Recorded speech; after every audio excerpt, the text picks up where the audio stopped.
BPM, la voix des Comores sur Radio Gazelle. Sautia Comore Vadimana Radio Gazelle, une émission réalisée et présentée par Mansoab. Tous les dimanches, Hainan Fumbili, Ranzivo Sahanda Kamil, ou Sulivo Sararo Kamil, sur 98 FM, Radio Gazelle, Marseille.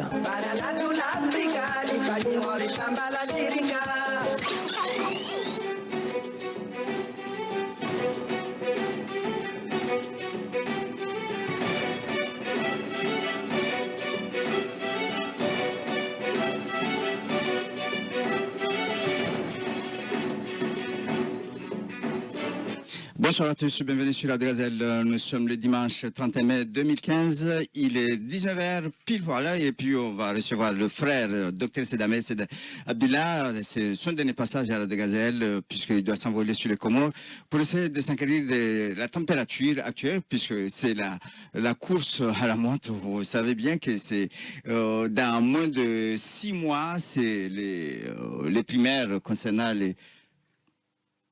les élections présidentielles au Comores, c'est une présidente tournante, vous le savez, c'est le tour de la Grande Comore dont Dr Sedame, il est bien placé pour essayer de briguer ce mandat. Donc on le félicite, Dieu merci, il est avec nous ce soir. Mais d'abord avant ça, je vais vous faire un petit flash, un enregistrement où vous allez écouter dans peu de temps. Il est 19h, passé d'1 minute.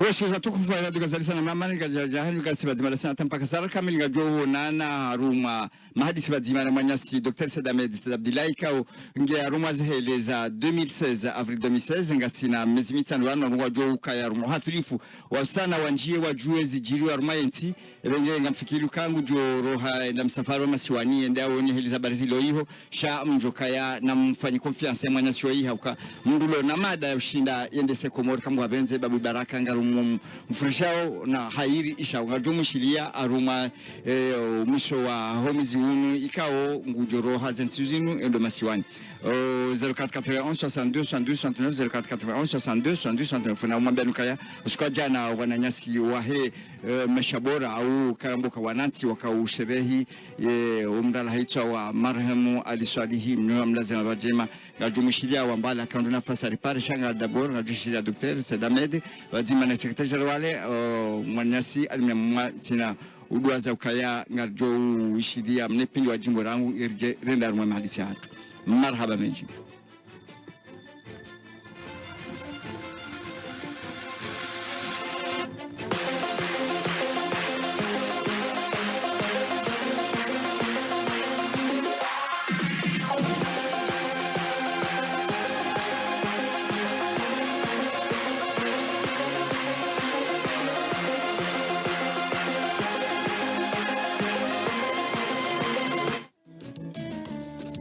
Juweloti tamania wananyasi kangwa rishila uzontipia huswa na ndo faya konfiansi mwanyasi Dr Sedame Abdillah.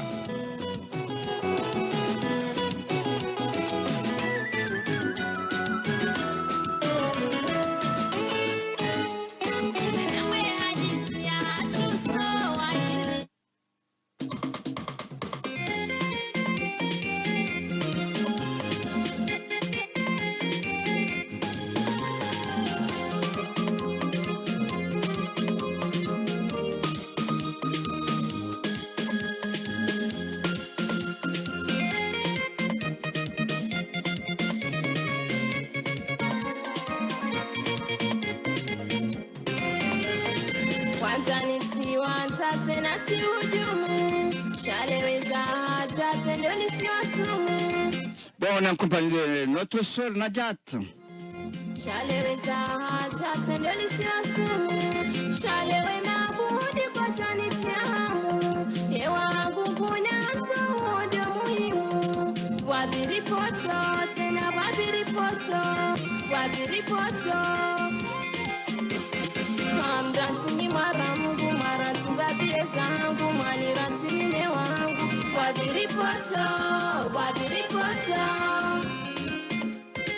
Santa Nisho ina poto, wabe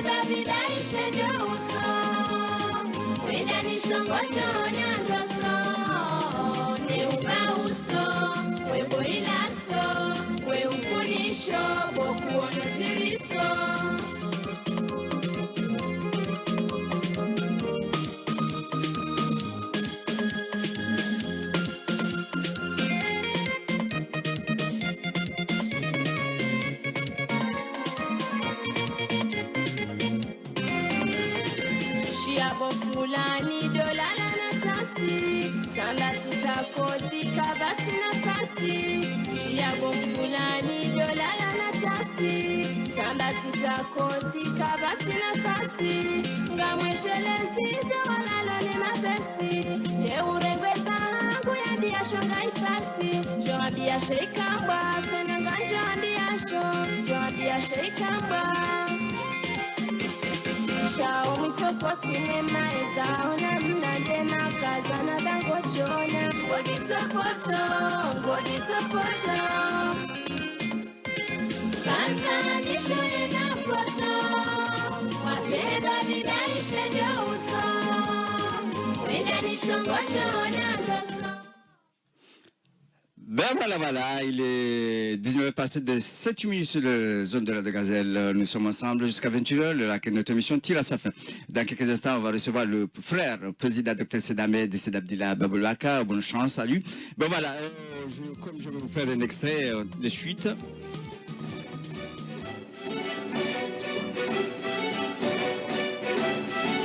Voilà, 5 ans déjà, jour pour jour, un 27 mai 2010, pour la première fois dans l'histoire des Comores, un contre-pouvoir a réussi à faire plier, à faire déstabiliser un gouvernement fort qui a voulu s'éterniser au pouvoir.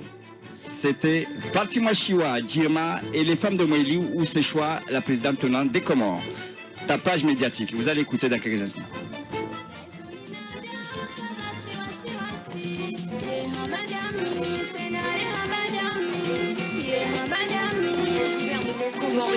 Un gouvernement en exil est pourtant très déterminé ce matin. Tous ont quitté Marseille dans la nuit.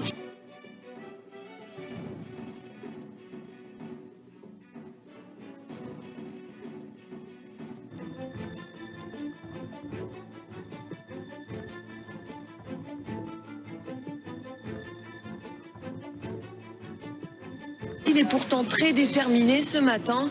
Tous ont quitté Marseille dans la nuit, prêts à se faire entendre à Nice au sommet France-Afrique. Vous êtes les Comores. Les Comores. Un gouvernement en exil. Ils s'arrêteront derrière ces barrages. Un sommet France-Afrique organisé par Nicolas Sarkozy sans carton d'invitation est impénétrable. Mais le but de leur venue était surtout de faire comprendre leur démarche, expliquer pourquoi un gouvernement a été mis en place depuis Marseille à l'encontre du président comorien. Le président il fait pas de cadeaux, hein. Il fait pas de cadeaux avec ses milices personnelles, avec les mercenaires qu'il a fait venir au pays, qui lui servent de garde rapprochée, mais aussi qui ont occupé une grande place de l'armée. L'armée c'est un peu comme si elle n'existait plus. Et qui ces mercenaires? Ils viennent de la Tchétchénie, de la Libye, enfin du monde arabe en fait. Avec peu de moyens, ils ont tenté de se faire voir, mais encore une fois, il y a eu un rappel à l'ordre. Aucune contestation ou banderoles ne sont acceptées aux alentours du sommet, mais le vice-président n'en perd pas pour autant sa détermination. Le peuple ne nous a pas élus, mais justement, cette décision, c'est pour contrecarrer toute tentative de coup d'État et toute tentative de déstabilisation des Comores et surtout faire partir le président putschiste qui est au palais présidentiel des Comores. Après plusieurs tentatives pour assister au sommet et un contrôle d'identité, la délégation non officielle comorienne est rentrée à Marseille. Mais ce soir, elle assure que certains responsables politiques ont entendu leur message. Ben voilà, vous avez suivi ce qui s'est passé il y a 5 ans avec le parti Djirma, les femmes de Moueli et le parti Machiwa. Bon voilà, nous allons recevoir le frère président Dr Sedamed Abdillah. Bonsoir docteur, mais dans moins de 6 minutes on va être coupé, ou moins dans 4 minutes on va être coupé par la pub. C'est pas anodin, on va continuer. Bonsoir docteur. Oh, je pensais que vous allez nous faire vivre un petit peu cette journée, puisque vous allez vous envoler vers le Comore pour essayer d'avoir un petit peu ce qui se passe actuellement, puisque vous êtes bien préparé et puisque vous avez été déjà au gouvernement de Azali, sous le gouvernement putschiste Azali, vous avez tourné le dos puisque vous avez vu que ça n'a pas bien marché et vous avez quitté le pays. Voilà, vous avez l'idée de vous présenter aux Comores et je pense que vous avez la carrure, vous avez l'étoffe d'occuper ce poste présidentiel. Et tous les responsables de Radio Gazelle. Et surtout, je voudrais souligner l'importance qu'a eu le parti Machiwa, le parti Djirma et les femmes de Mouéli pour faire changer le président Sambi son idée de vouloir se pérenniser au pouvoir et laisser la tournante vers Mouéli. J'espère que ceux qui ont milité hier pour la bonne cause comorienne continueront aujourd'hui avec nous. Si hier on n'était pas avec eux, aujourd'hui on les espère qu'ils viennent des Machiwa, des Djirma, dont je connais quelques éléments très importants, surtout Shamsuddin Mahaf, surtout mon frère Siraj, que je respecte beaucoup, que j'ai beaucoup d'admiration, qui a osé. Parce que souvent on l'attend, mais on interprète son point de vue ponctuel. Mais on oublie son histoire. Il a défié son père pendant les séparatismes. Donc il l'a combattu. Ça, je le salue. Et aujourd'hui, je leur demande que venez sauver notre pays. Parce que notre pays a besoin de nos efforts, a besoin que nous soyons tous unis pour sauver la démocratie, pour sauver la stabilité, pour sauver des vies, surtout des vies. Ça fait 5 ans, comme vous avez dit, mais le pays n'a pas changé. Le pays n'a pas changé. Mais si on arrive jusqu'à là, que Mouéli a pu quand même bénéficier de cette tournante présidente, c'est grâce à ce mouvement, à cette structure qui a pu quand même se hisser pour pouvoir plier le pouvoir en place, qui a changé la constitution en 2009 pour pouvoir s'éterniser, comme lui a dit son copain, le défunt Kadhafi, qui lui a dit restez toujours au pouvoir, et puis voilà. Certainement, vous avez totalement raison sur ces points-là. Je suis d'accord qu'on a un acquis, que j'espère qu'on ne recule pas en arrière. Cet changement démocratique sans coup d'État de nos dirigeants. Maintenant, ce que nous voulons au sein du Parti Comore Alternative, c'est d'amener le président Dr Ikili d'appeler les Comoriens avec un gouvernement net à son choix, mais net d'union nationale pour que... Merci d'avoir confiance, d'avoir écouté Razel, de choisir la droite. Mais sur mon compagnon, le président, le futur président des Comores, Dr Messi Abdillah, il est avec nous sur le plateau. Oui, excusez d'interrompre. J'en prie. Je disais, nous demandons à son Excellence le président de la République de Comores, Dr Ikili Ibrahim, de former un gouvernement d'union nationale qui rassemblera toutes les entités politiques représentées à l'Assemblée. Ça veut dire que nous, on ne sera pas présents dans ces gouvernements parce que nous ne sommes pas représentés. Mais nous leur donnons cette chance pour unir la force comorienne, toute la force vive comorienne, afin qu'ils puissent, organiser d'une façon sereine les élections présidentielles de demain. Mais avant cette élection, nous proposons la mise en place d'un tribunal spécial pour enquêter et juger les détournements des fonds des uns et des autres des deniers publics. Parce que le Comorien, il ne se retrouve plus. Il ne sait pas qui a fait quoi. On nous dit, tel pouvoir, prenons l'exemple, le pouvoir d'Azali, il y a un rapport de Kedersek qui parle de 40 millions d'euros détournés. Vrai ou faux? On ne sait pas. Le président Sambi, il a dit, il a laissé 15 à 20 millions, 13 milliards. Mamadou dit, non, 3 milliards. On ne sait pas qui dit la vérité. Où sont l'argent de la citoyenneté? le Comorien doit savoir qui a fait quoi et qui est qui. Et avant d'arriver là, il ne faudra pas que le Comorien, le responsable politique, utilise l'argent des deniers publics pour s'introniser et pérenniser au pouvoir au détriment du peuple comorien. Ça, c'est un. C'est le premier rôle de ce gouvernement d'union nationale. Le deuxième, mettre une table ronde. Une table ronde nationale regroupant tous les partis politiques et le parti civil afin qu'on puisse regarder. Parce qu'aujourd'hui, on arrivait à la première tour du deuxième tour de la tournante. C'est-à-dire, on a commencé la tournante à la Grande Comore, il est passé à en juin, il est passé à Mouéli. Malheureusement, normalement, ça devait être le tour de Mayotte. Mais comme Mayotte est encore sous occupation française, et je tiens à souligner, je comprends bien les inquiétudes de nos frères qui disent que c'est le tour de l'île de Mayotte. Je suis d'accord avec eux. Mais l'île de Mayotte, à ces jours, il est occupé. Malheureusement, on n'a ni les moyens, ni le système de décider. C'est pour cela qu'au sein de cette table ronde, peut-être on trouvera une issue sur cette question. Donc, ça c'est la première question. La deuxième question, on devait savoir qui peut être candidat. Parce que il sera difficile aujourd'hui de dire que voilà, tel ne peut pas être candidat parce qu'il est dans joie. Ou tel ne peut pas être candidat parce qu'il est de Mouéli. Je pense que on va retourner à l'étape initiale dont nos ennemis d'hier voulons nous qualifier. C'est-à-dire nous sommes des peuples différents. Or, auprès du Comore alternative, nous sommes tous un seul peuple, une seule nation.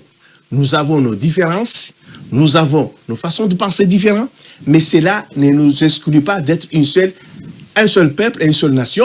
En France, il y a les Corses, il y a les Bretons, il y a les Antillais, mais sont tous deux Français. Pourquoi pas les Comoriens? Donc, ça, c'est le deuxième point du rôle de ces gouvernements d'union nationale. Le troisième rôle que nous voulons l'assigner, faire une priorité nationale pour la résolution des crises actuelles, c'est-à-dire les quotidiens des Comoriens. Parce que nous ne comprenons pas jusqu'alors pourquoi l'État ne fasse pas une priorité nationale la question de l'électricité. Un pays ne vit pas sans lumière. On ne peut pas vivre sans l'électricité. Même l'administration ne peut pas fonctionner sans l'électricité. Tous les jours, on nous parle de morts, de morts, de morts à l'hôpital. Oui, dans les hôpitaux. Dans les hôpitaux. Donc, on ne peut pas continuer ainsi.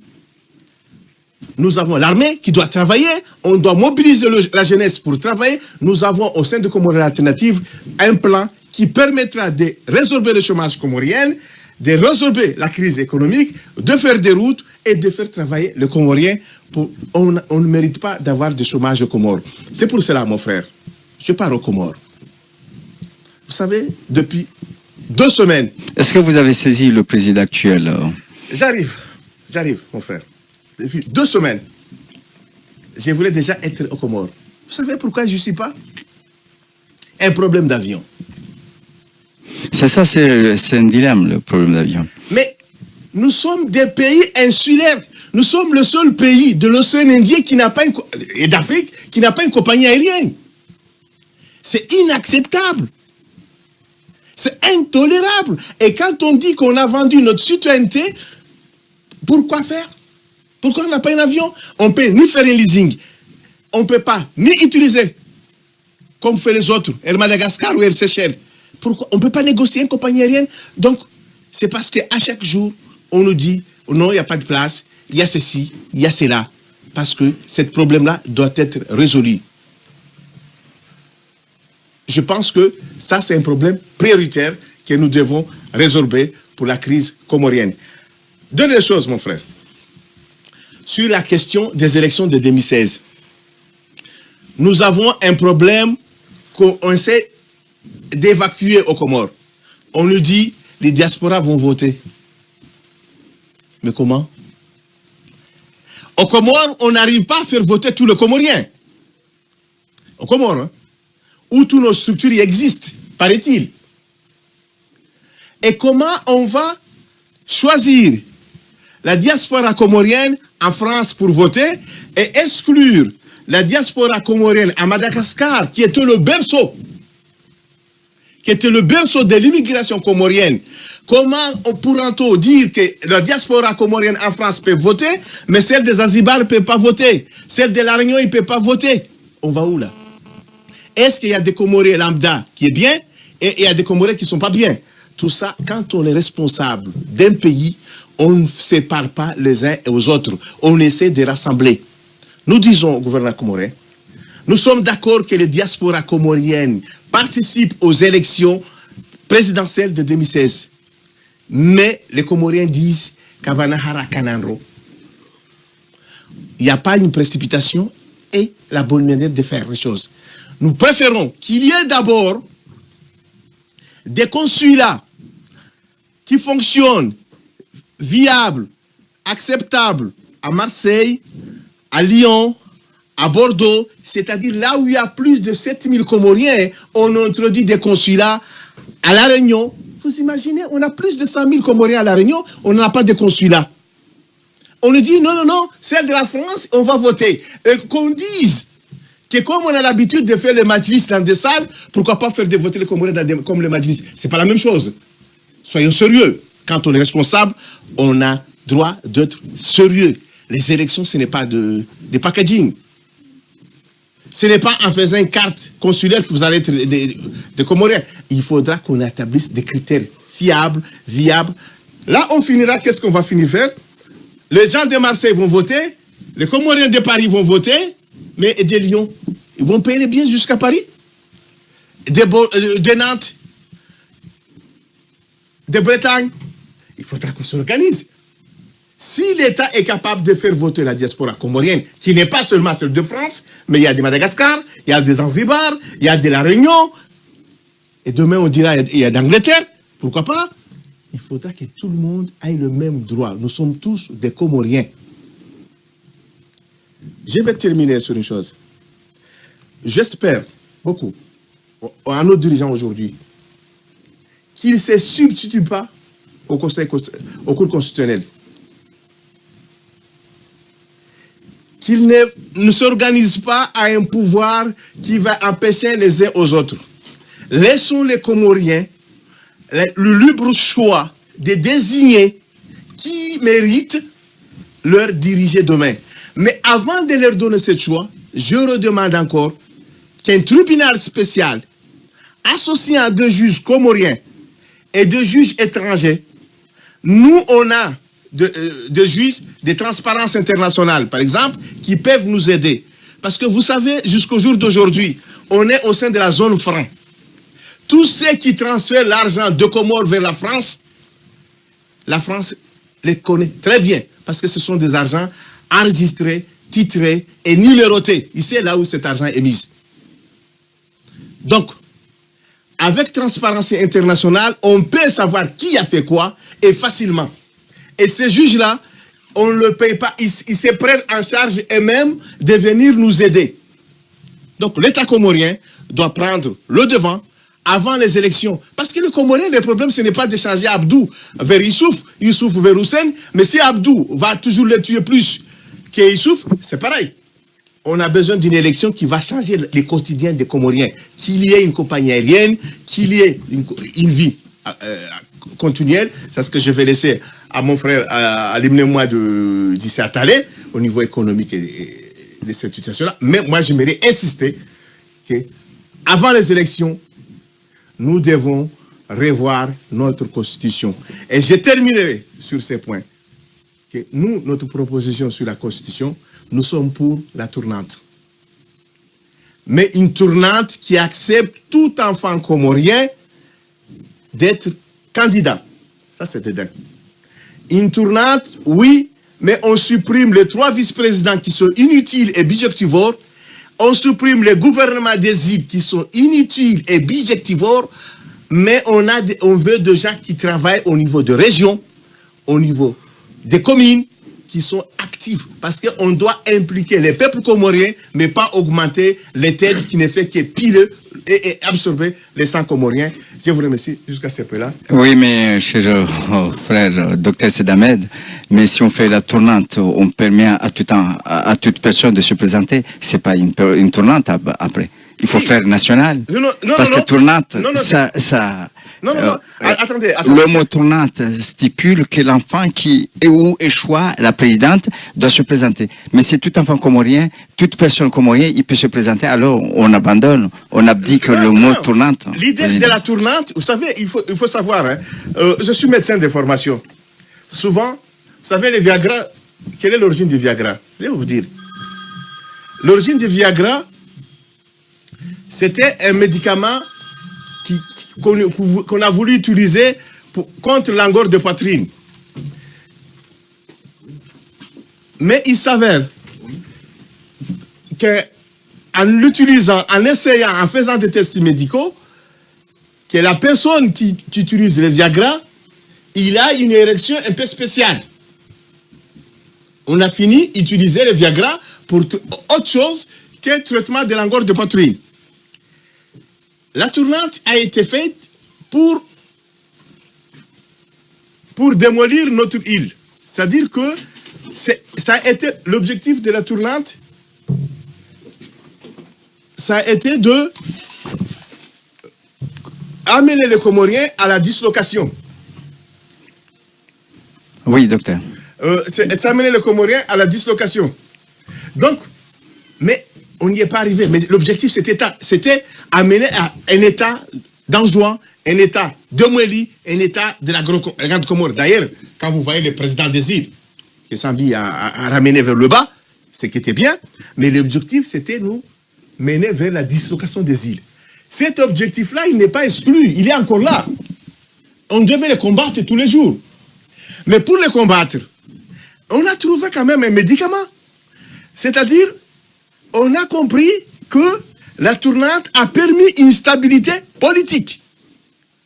Gage de tout développement économique, c'est la stabilité. D'abord. Maintenant, il s'avère que cette tournante était mal interprétée, mal pratiquée, et même la Constitution mal ficelée. J'en disconviens pas. Mais il ne faudra pas qu'on s'y arrête, qu'on dit on retourne en arrière. Non, on l'améliore. Pour l'améliorer, on supprime les 3 vice-présidents.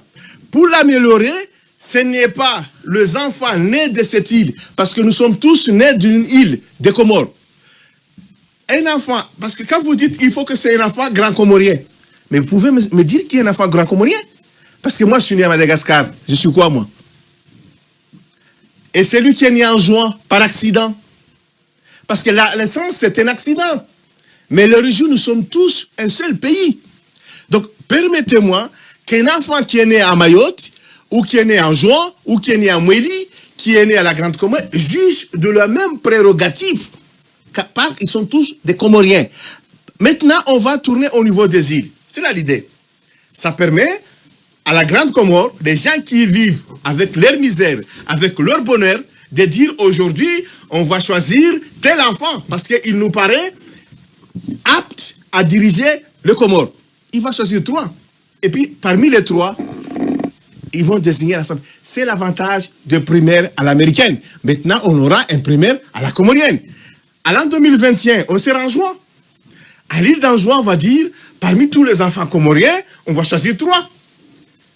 Et les 3, c'est-à-dire qu'il y a une préséance insulaire qui obligera, et là l'avantage, qui obligera à tout coup chaque homme politique comorien de s'identifier au niveau national.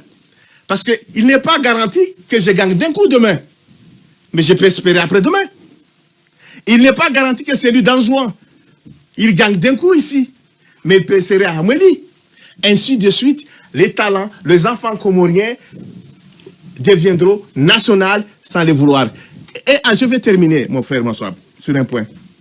Vous voyez, nos frères, nos sœurs de Mayotte, qui sont dans une île occupée par la France, que nous combattons l'occupation, que nous condamnons la politique qui est menée aux Comores depuis jusqu'à aujourd'hui, qui n'a aucune alternative que la dislocation de paix qu'ils en ont. mais quand même se disent, nous aussi, on veut notre part, on veut y participer. Moi, je les félicite. Il faudra aussi donner une chance à ces enfants-là, qu'ils disent qu'ils ont leur part. Je salue surtout les jeunes Comoriens de Mayotte qui ont participé à l'équipe nationale des Comores, au lieu de venir à l'équipe de France. Ça veut dire qu'il y a des gens qui sont patriotes, à nous les politiciens, de savoir gérer et de savoir gérer le peu qu'on a et l'améliorer pour dire qu'on est des responsables. Oui, merci, frère. Secrétaire général, menez-moi. Oui, vous allez l'écouter dans un peu de temps, menez-moi, puisque là. Oui, bonsoir, secrétaire. Bonsoir. إن الحمد لله نحمده ونستعينه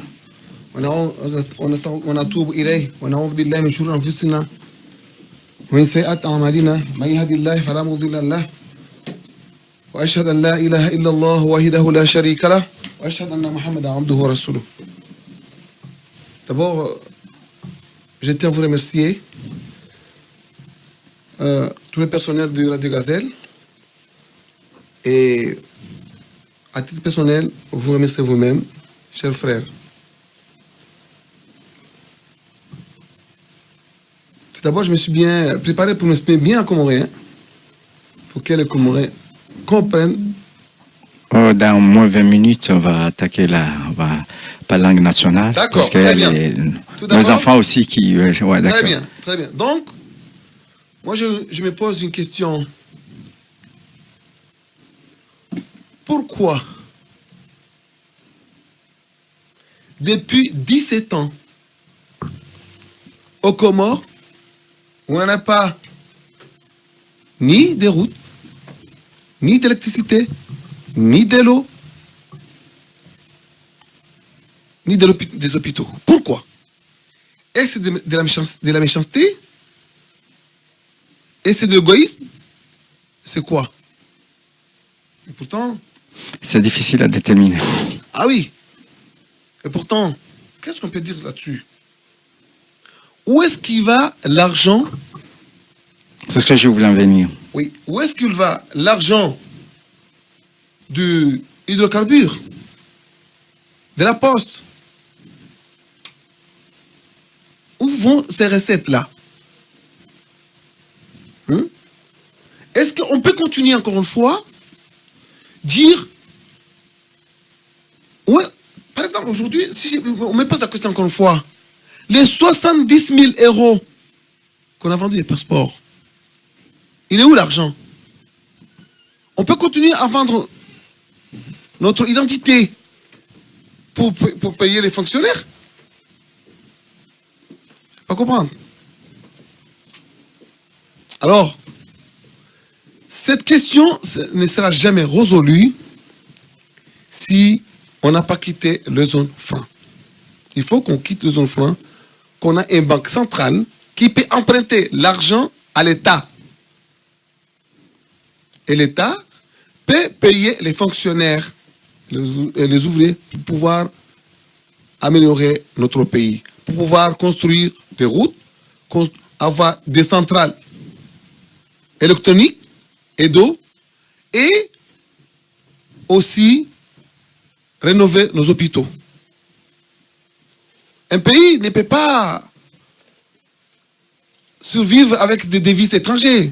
C'est impossible. Je suis désolé.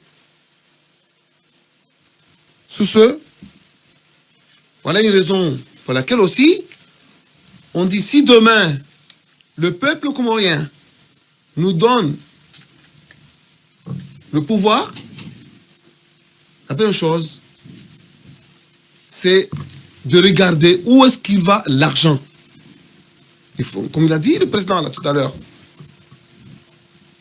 il faut un tribunal qui va juger les gens qui ont gaspillé l'argent du recette de l'État. C'est pas possible que les Comores ont continué à vivre ainsi. Alors, on peut dire, peut-être il y a quelque chose là derrière, peut se poser. Est-ce que c'est fait exprès pour que les trois îles continuent à dire Mayotte vit mieux? pour que les gens continuent à aller mourir sur dans la mer entre Anjouan et Mayotte. Pour que les gens continuent à dire, bon, on va à Mayotte parce que là-bas, il va mieux. En sachant qu'aujourd'hui, les gens crient, ils disent qu'à Mayotte, il y a des problèmes, il y a de la délinquance. Sans chercher l'origine de tout ça. Donc, encore une fois, il faut trouver une solution. La solution, c'est, encore une fois, comme je l'ai dit tout à l'heure, il faut que les Comores quittent la zone franc. Qu'ils ont une banque centrale qui peut emprunter de l'argent à l'État et que l'État peut payer ses fonctionnaires et ses ouvriers. Oui, merci, secrétaire. Bon, voilà, il y a une question que je voulais poser au président, Dr Sedamed, mais puisqu'il n'a pas la parole, je ne sais pas si vous êtes apte à me répondre. Concernant la formation du gouvernement d'union nationale que préconise votre président, votre leadership, Dr Sedamed, et si d'aventure, le président Ikililou ne veut pas rien savoir ce qui se passe derrière eux. Est-ce que vous comptez le traduire en justice, tout ça? Parce que on sait ce qui va se passer. C'est que les élections sont gagnées d'avance, comme les députés. Est-ce qu'on peut faire quelque chose là-dedans? Je ne sais pas si le président, il peut... Oui. Parce que vous craignez qu'il pourrait avoir des magouilles, il pourrait avoir que l'élection des présidents de 2016 est déjà élue, et puis il fait que c'est de la façade, on attend toujours.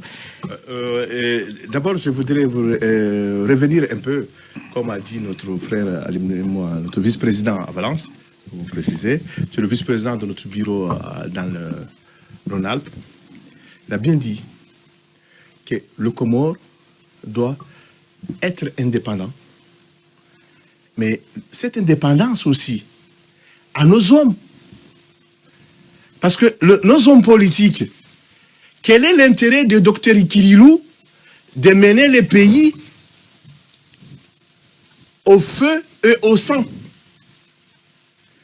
Les Comoriens, ils ne vont pas accepter que 2016 soit biaisé. Il a bien dit, on va être indépendant. Mais même nos hommes aussi doivent être indépendants. On n'a pas besoin de dicter de l'extérieur pour gérer notre pays. Parce que qu'est-ce qu'on constate, mon frère Monsouab? Ils ont triché les élections législatives, dont nous, on avait condamné. En France, un pays riche, démocratique, les cartes électoraux ne sont pas biométriques. Pourquoi vous voulez qu'un pays pauvre comme le Comore, on fasse des cartes électoraux biométriques qui coûtent cher? Tu trompes l'œil. Non mais, ce sont des gens qui veulent vraiment déstabiliser les Comoriens, les perturber. D'un coup, à la baguette magique, la diaspora, ils vont voter. Comment? Arrêtez de prendre les Comoriens comme des enfants. On sait ce qui va se passer. On sait ce qu'il est en train de préparer. Mais nous aussi, on s'y prépare. Et les Comoriens aussi s'y préparent, silencieusement. Mais soyez sûrs, et je fais confiance aux Comoriens, qui ne vont pas se laisser faire. Le problème aux Comores, mon frère Monsouab, c'est que nous, les hommes politiques, nous sommes absents. Mais il n'y a pas Mouachiwa, Djirma et les femmes de Mouili, hein? Parce que c'est eux qui ont osé. Oui, ils ont osé. Mais l'opposition est restée inerte. Non, mais pays. Justement, ils ont la osé. Bande de Boléro et les autres. Il y en a qui se sont... non, mais ils ont osé. Qui ont désisté, qui sont allés se retrouver dans le camp du gouvernement. Je félicite. Je félicite mon frère Monsouab. Je viens de le dire. Hein, oui, je vous assure, je connais le courage et le patriotisme du Mouachiwa, de Djirma. On peut avoir des différences d'idées. Hein. Cela n'exclut pas. Mais je t'assure que j'ai mon frère Chamsoudine Mahafou, par exemple, que j'appelle tous les jours. On discute. Mais ce n'est pas parce qu'on a des idées différentes qu'on ne va pas discuter ce qui nous rassemble. Si là, c'est un frère, il y a des choses qui nous rassemblent. Il y a des choses qui ne nous rassemblent pas. Peut-être on peut s'expliquer. C'est normal, on n'est pas des jumeaux cérébrales. Donc, je vais dire, le président prépare, si vous regardez l'équipe gouvernementale, il se prépare à aller vers une forcing électorale. Ça, on le sait. Mais ils oublient une chose. On peut tromper le peuple une fois, 2 fois, 3 fois, mais on sait ce qu'on essaie de la tromper une 4e fois. Où ils en sont. Où ils en sont. Donc il ne faut pas oublier ça. C'est plus important. Donc nous, on se prépare d'une manière démocratique, mais on se prépare aussi à soutenir le peuple, à défendre ses propres droits. Parce que le premier droit élémentaire d'un peuple, c'est avoir le choix. Monsieur le Président, on va être coupé par la pub dans 1 minute. Oui. Donc, je dis, j'appelle les Comoriens, tous les leaders politiques, à nous rassembler pour combattre ce système de pouvoir qui va se pérenniser, pas en aidant le peuple. Parce que, vous savez, il y a un moment où il y a un pouvoir qu'on croit dictatorial, mais positif. À la...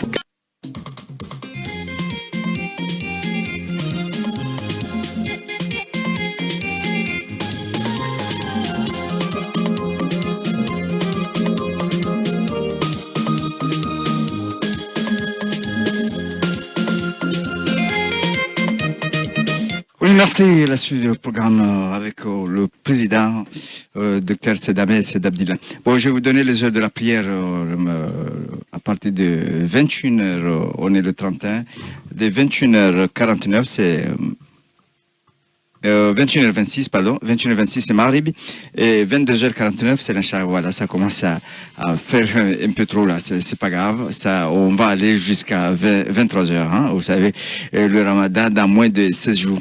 Oui, docteur, c'est à vous la parole. Donc, je disais, le gouvernement comorien actuel, en constituant son équipe qui ne reflète pas la majorité parlementaire, c'est pour cela que nous l'appelions à former un gouvernement d'union nationale reflétant les élus nationaux. Parce qu'on a besoin de l'union de toutes forces vives comoriennes, afin qu'ils puissent amorcer quand même une sursaut pour la crise actuelle au Comores qui est économique, sociale, éducative et sanitaire. Quand le président Kililou célèbre ses 4 ans de gouvernance, mais c'est catastrophique. Qu'est-ce qu'il a fait que demain il peut dire que voilà, bravo, en 4 ans, j'ai fait quelque chose de miracle? Rien de rien. Et ça, il n'y a rien. C'est grave, c'est triste.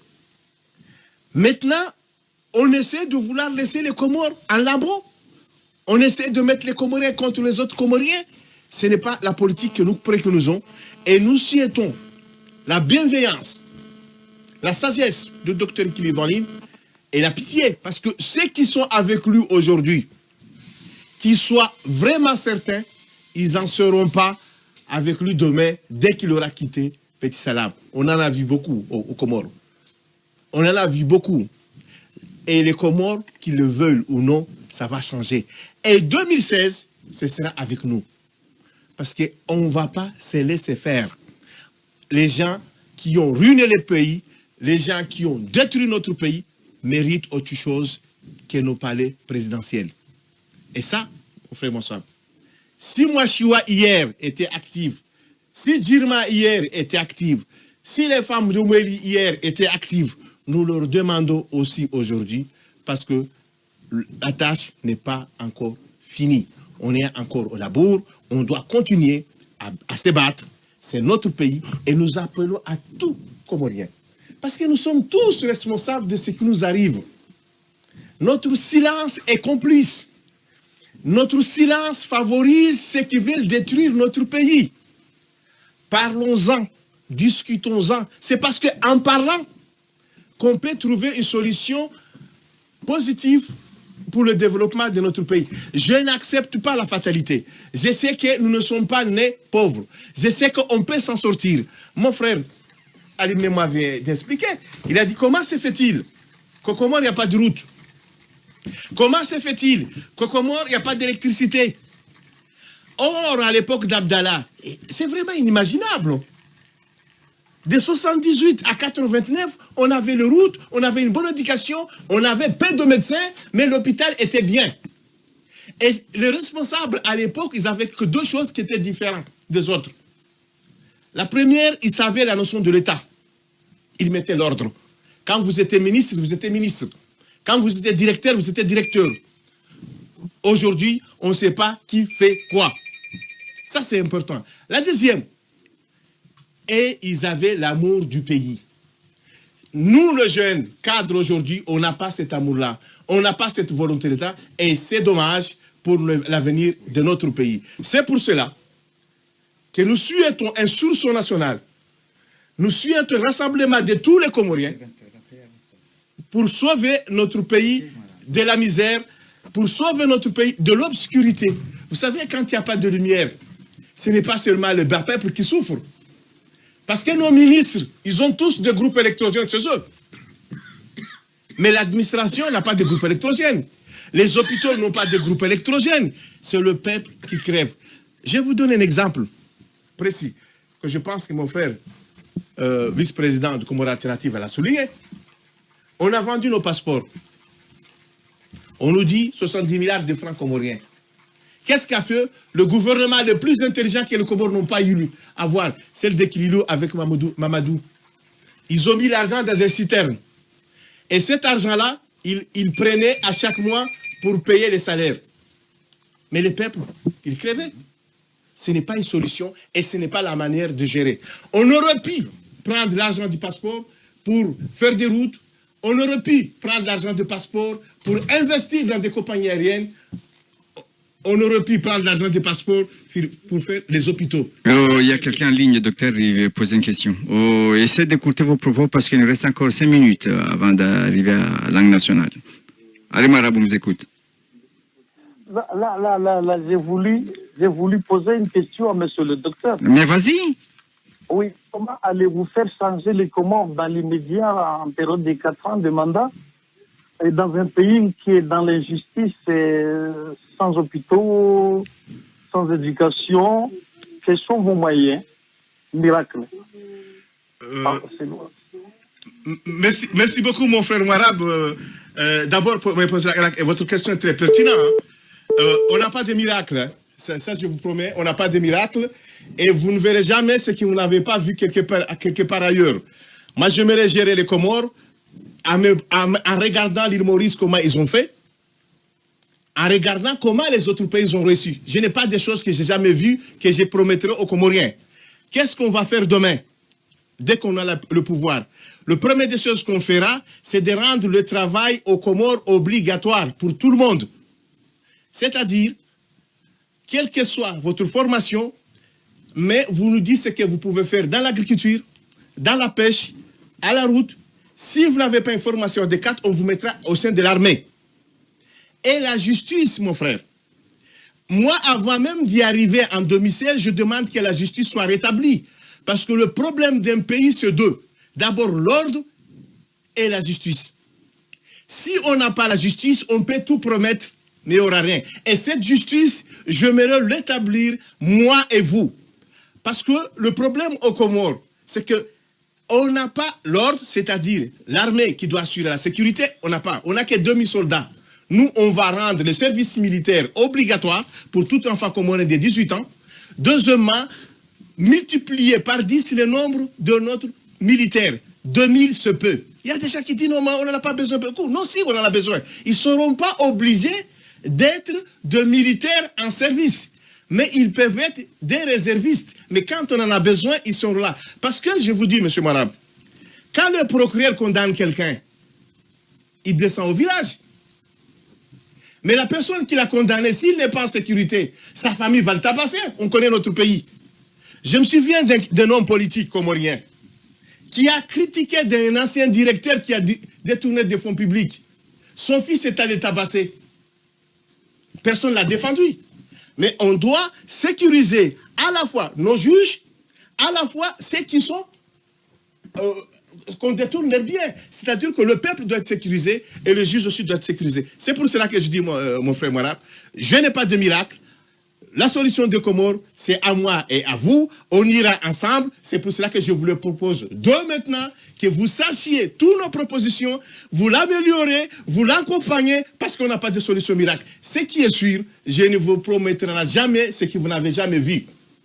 Je vous dirai toujours, l'île Maurice a fait comme ça marchait, on fera comme ça. Parce que je suis médecin de formation et en médecine, on n'applique que les recettes qui ont marché. Donc, il y a une recette pour sauver le Comores en 4 ans. Et même, c'est beaucoup. Oui, merci, docteur. Moi, il nous reste encore 3 minutes avant d'arriver à la langue nationale. Vous avez quelque chose à rajouter, moi? Pas grand-chose, mais franchement, comme je vais souligner, comme il dit le frère, on sait très bien que dans un pays, la première chose qu'il faut faire, c'est de lutter contre la corruption. Je crois que le président, il a bien souligné. La corruption consiste à quoi? Chercher l'argent que les corrupteurs ont corrompu. Quel que soit le système. La première chose, il faut respecter la loi. Il faut protéger les juges. Et ceux qui ont pris l'argent. Il avait souligné tout à l'heure. On sait l'argent où ils sont. Mais il nous faut des juges comoriens avec des étrangers qui ont d'expérience pour travailler, pour trouver. Là, c'est la première chose. La première chose, c'est d'attaquer, quand on est au pouvoir, c'est d'attaquer la corruption. Parce que du moment qu'on attaque la corruption... de toute manière, cher frère Ali Mnemma, je confiance au docteur Sedamed, puisque après 12 ans qu'il a quitté le pouvoir putschiste d'Azali, 3 ans au service de ce gouvernement putschiste, il a vu pas mal de choses, il a le rouillage, donc il travaille sur le terrain, et j'ai confiance à lui qu'on va pouvoir arriver. Et tous les Comoriens, si vous nous écoutez, vous faites confiance à docteur Sedamed, natif de Vouvouni, dans la grande ville de Vouvouni et de Kouranassim. Bon, dans quelques instants, on va les écouter en langue nationale. Merci, cher auditeur, de très attentif et d'avoir choisi Radio Gazelle. Merci.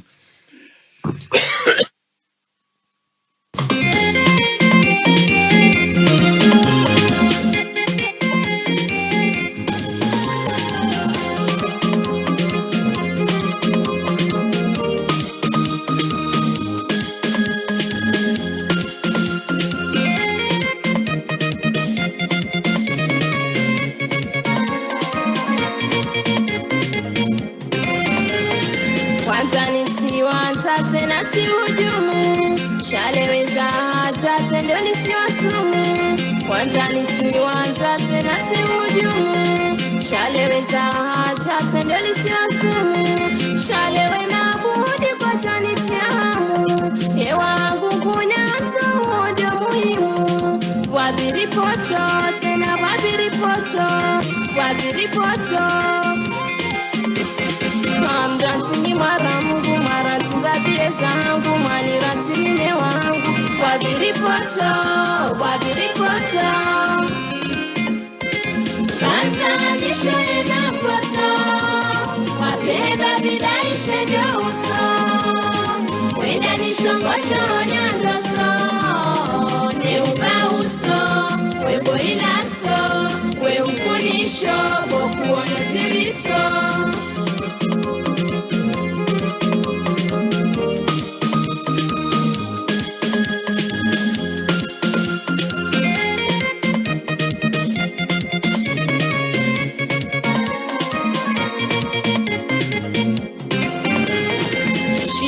Fulani dolala na tasi Sandati chakoti kabati na pasti Shiago fulani dolala na tasi Sandati chakoti kabati na pasti Ngamweshelezi zawalalo ne mapesti Ye uregwe zangu ya diasho ngaifasti Joa diasho ikamba Tena nganja diasho Joa diasho ikamba Shao misopoti mema ezaona mnande na kazana dango chona Godito poto Kanta nishone na poto Wabeba vida ishe jo uso Wenda nishongo chona ndoso Ne uba uso We boilaso We ufunisho Boku ono siriso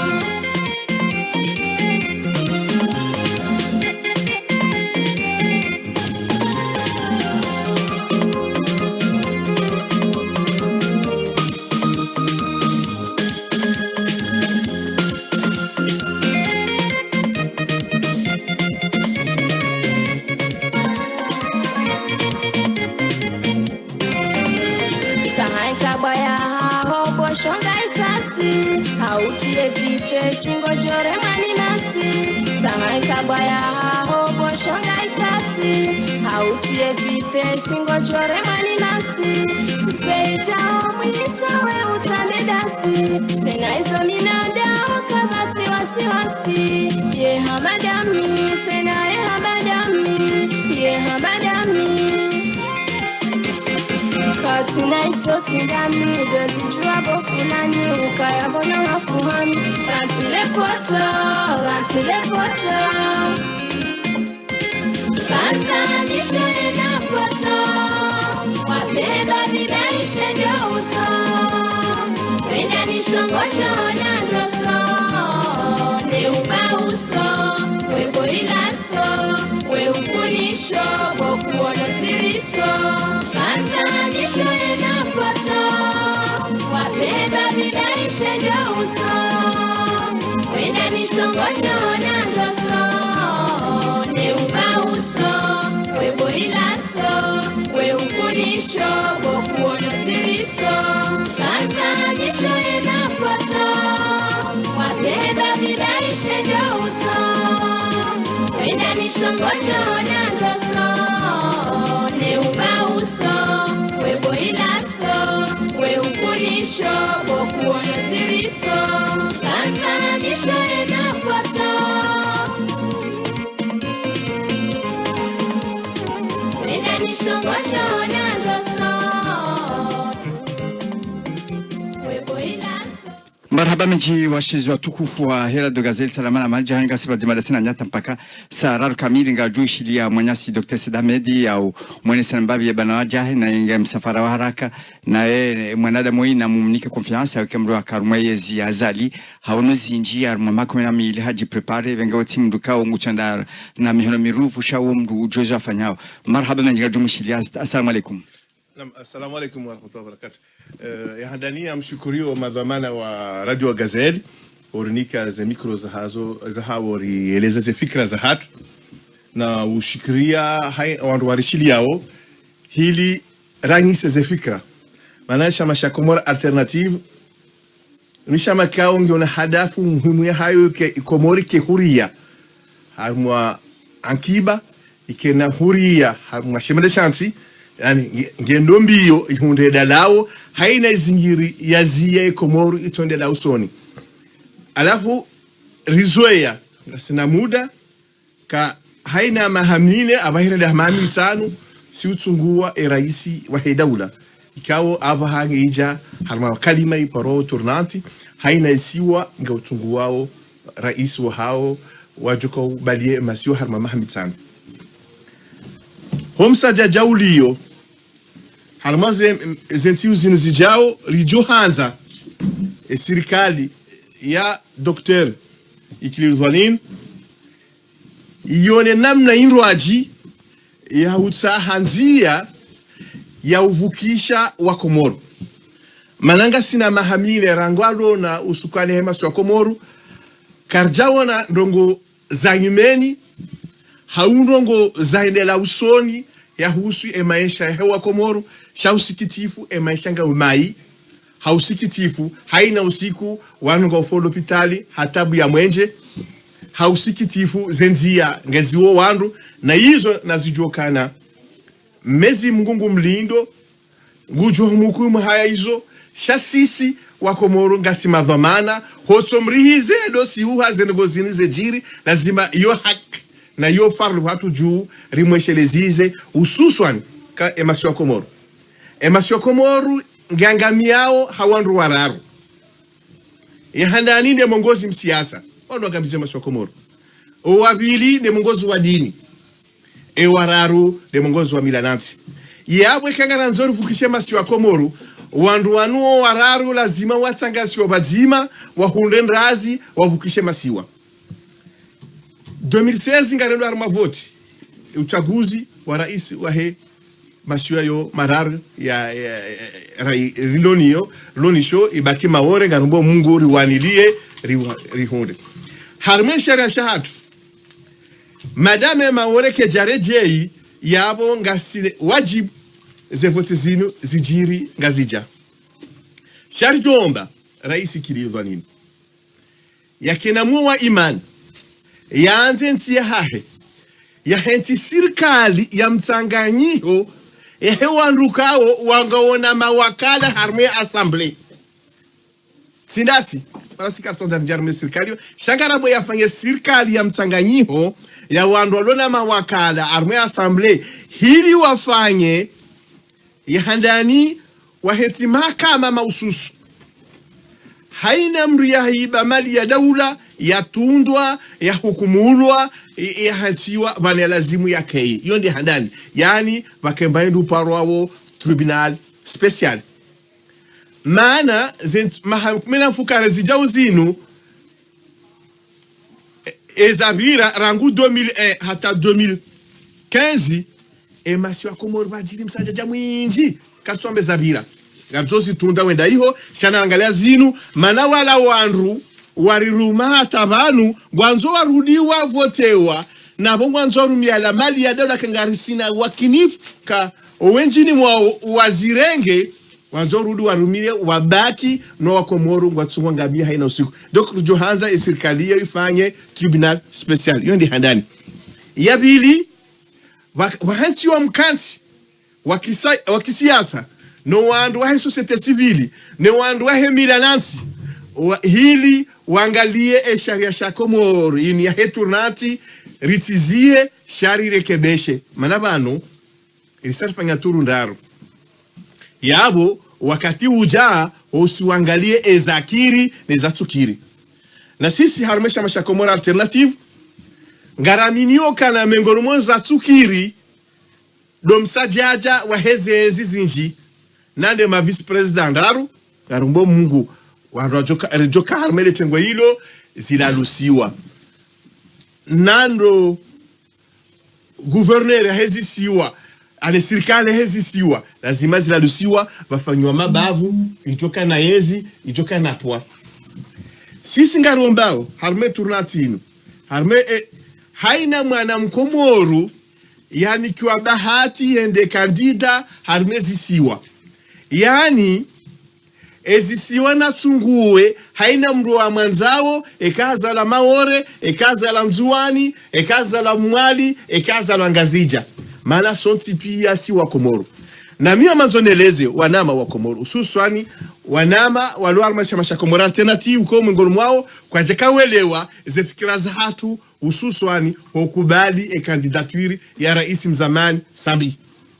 sisi kati arme shamasha jua shangara ya minyo kana rais mzamani ye Mkomoro ngaramini wa ukana zefikira za hemtawalifu ndo ufanya ukana vanu sisi peplu zitafauti yani sisi wandu wadzima si wa Komoro na si wasaya ngaraminio kakabana tofauti ya Mkomoro mzuani na Mkomoro mumwali na Mkomoro maore na Mkomoro mgazija sote pia si wa Komoro avola zima rinikiwa haki rivoti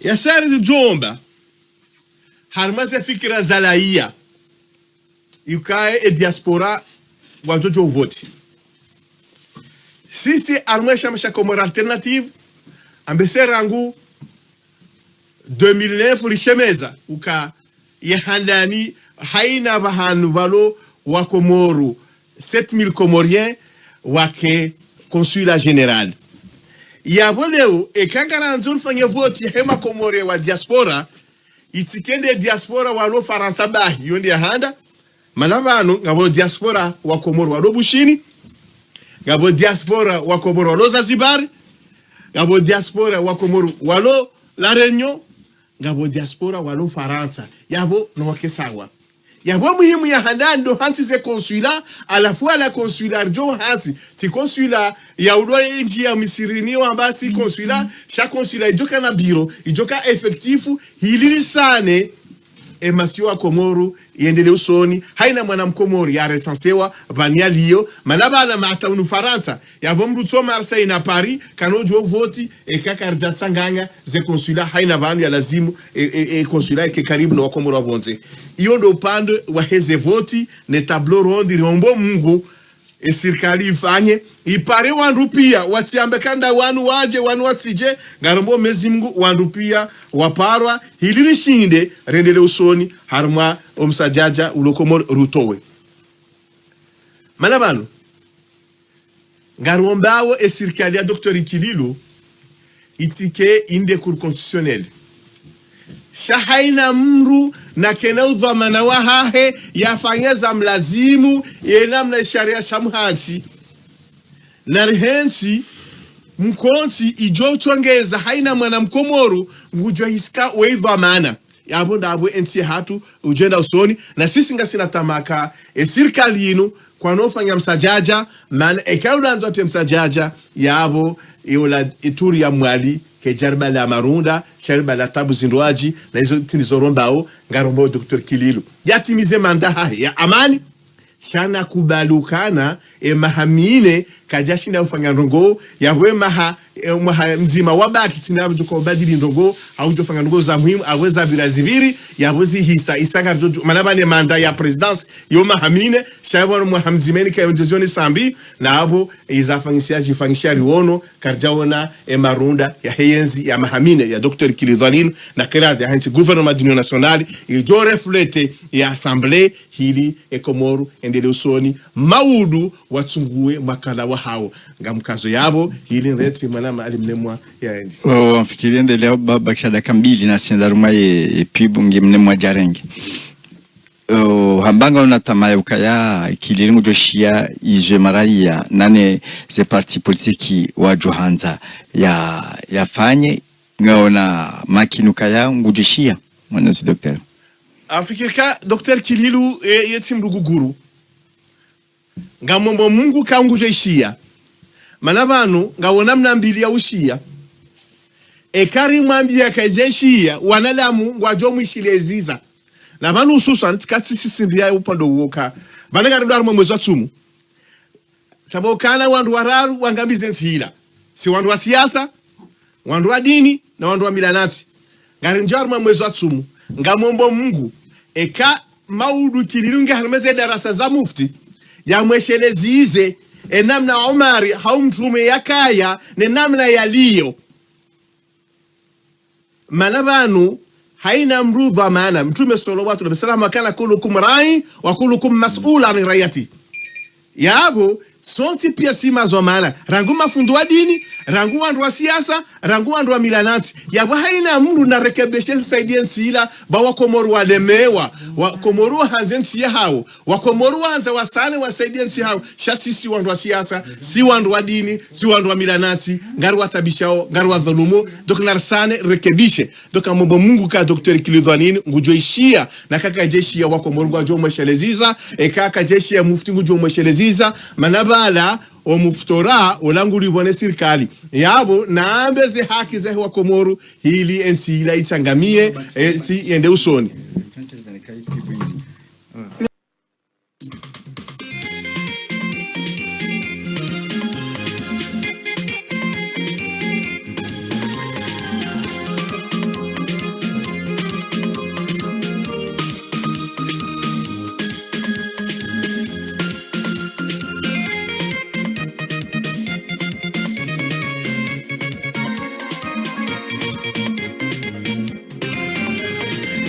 marhaba minjiyo shizo tukufuera gazeti salama majuhanga sibadima dasina nyata mpaka sararunga mibadima nemwa na maikao ngasina meziminji hakamsafara wenga dumushidia mwanyasi fahanaswiri ikao ni maki wakati mwinji shanga dumushidia eka mwanyasi mnemwa harenga mdongo mnemwa renga kada unikafahari mbabi au ngamina kati mwinji hakamsafara kajaira ondana aruma njia za maswiliano tafadhali bwana vice president kwezi.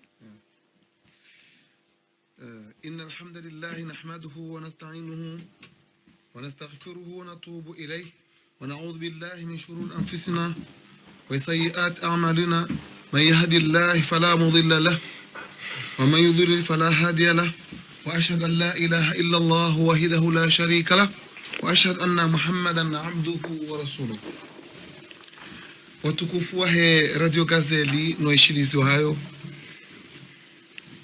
Assalamu alaikum. Walaikum salam.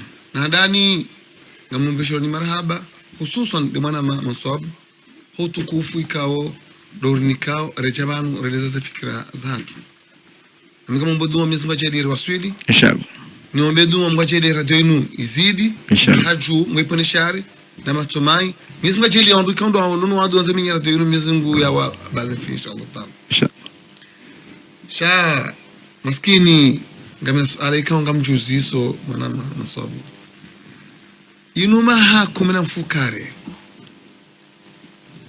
ranzi azali huja sambi huja ikililu namuziso emana hindrini rituna pare emana hindrini rituna nzia emana hindrini rituna pitali emana rituna maji na mwenje mana hindi ebani nuniambi einu rohombi eunu momwi mana hindi kartuele wasaya mana hindi wakati wa mzee Abdalla na wakati mzee Abdalla kufanya pare kwezi alione pare ya panda kwenda Simbusa atijosu ni mlima atijosu ni madhamfu mbari alione shela kama mzee Abdalla yabo ezaka jana sinzilio leo ngarambao ala kulli hal azali mustarab sambi na shoni mustarab ikililu lumana kamba doktor arshikiti hao majweni hamada wao warenge pouvoir nzima kuna fukare ikeko mori ngari lao bakartina maji kartina mwenje wanunga fa hola pitali ba ngaba coupure de courant nuka kabatinzia namjuziso ele seti ya he e posto ne douane ne unico engi ngeno daw ya rabbi engi daw yeze 70,000 milliards zeze passport ezurdanda yema udukona hatu aruzisa kama rihuzu uraia wa hatu ingo mjonista Henry enga mjusakari kudo avion ele kaze pare enga sala pitali maskini namshikitio alisalisi yende maana na bukaya haina ukatirjo wasulie e pouvoir haina ukatoka morojo niku aminifu henti basi karwa swili ngeladhimuo rikena banki ikao ngejo upata ya serikali mapesa idoliva oandro hazi maana kana ukiri mafonctionnaire wa Komori waisha hamishahara ya devisi étranger yawanza ala kulli hal kiri doktori azamba banu hazitunyika nuzinji kaya wandi kata uswabanu ebanu miracle lo hindi kama ti miracle kana ufanya rongo ikauka je por fanyinga geladhimuo rikena banki ikanga jo pata serikali na udolinda zenye shuru werenga ufanze projet za henti geladhimuo rikena banki ijoka na pesa ya joshi na circule haruma henti ya livyo androhazi ya pate mabahazazi riendo tuaswile hulamba hindu wapate agriculteur na rombo do alimaji walimise za ardhi hao wajirisi za ardhi hao mananga ngamjua ndondo ukaya mungoni mwa ujiro ulio mwanti juu ndabo kwa akiba ya hatu ne riali ngione mtawalifu amdo subutina be ukaya hamada heli aliswali ya rambia uka aliswali mngoza aliswali hamba uka Valencia hatu ngasina wazungu wadu walimonsi juu swali hazamba ngasina wazungu wadu nona reshi yona sino amdo subutina be uka wanru wao onde maadu ya hensi ya hatu wazungu wadu nona sinao hakawondo tongeza ye masiwayo mararu yanu harumatabu iliyondo makashisi wa shaane sharengo ni mtawalifu gisho harumarehma na ritawar ndaiho wanu wafiyao monziani harume bahari yanzuwani hada mahore na bamaudu pia rehifa na rujozi siwa haba ni mtu mesono sama doktora siswingi yangu harumanyo tipenyi tomana na hina tomana rujozi siwa kabati mrulo ulo na mu kabati mrulo mkomori bata mi na we masoptendo tino we politiki bai sha haina mndu ngana ngujozi siwa ufanya yemba ngwatsanga iliensi aho ikena mwenje hindi yemba ngwatsanga iliensi aho ikena maji na mwenje hawikena pare hauzla pitali hindi arjoao Abubakar Siddiq radhiallahu anhu makaya hatorongoze maislamu hawambia ukaya ya dhahabu na fedha kazi ndo ngurizi jivurize ngaladimu rejuzise ele da hindi sizamba banu le dalao handani do ukaya Sedamet Abdullah na katajuwasui wa kumarwa mnika enti bahina ene ekipu ya hahe nenu wananya yanda ngona tumafanya ndani no atake e corruption wataheze mali za daula mahalanzi liyo haina mna kama liza daula ya zirejeze nani kaja zirejeza ukita tumake na mu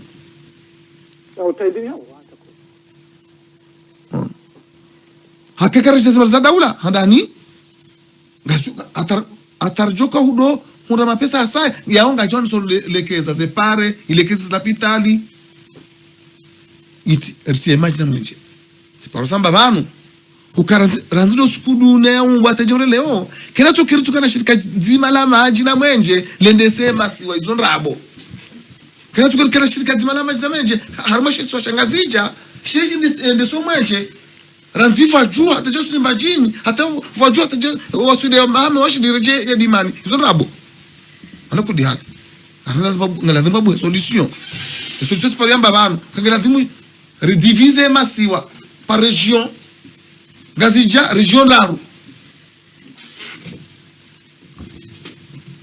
eshe siwa shamal eshanzuan région mbili mali nzima maure mbili haina région yabo ikina shirika la maji na mwenje haina région yabo wakina banki haina région yabo wakina l'hôpital de référence Galadimu Monsieur Abdullah Kawaswili ya tuweze komini za Rabozila haina mji ukina komini